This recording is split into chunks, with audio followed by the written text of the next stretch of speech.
Yo mga paruton ko mga guys, for today's video nga ay maglalapang ang Jack Sparrow nyo mga paruton ko mga guys. Ulit-ulit. So meron tayo ditong kikiam.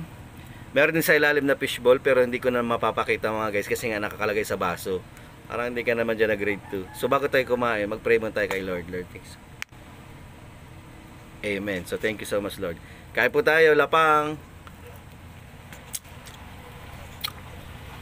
Tendero kasi ako for today's video sa ating street food business ng ate ko. Kaya mga guys, kumain na kayo dito. Kung taga-real kayo, edi congrats. Joke lang.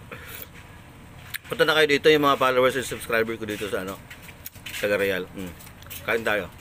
Ano yung Harap. halang na? Hindi pa. Mahalang. Kulang na halang. Tama lang. Bye bye guys. 1 minute na.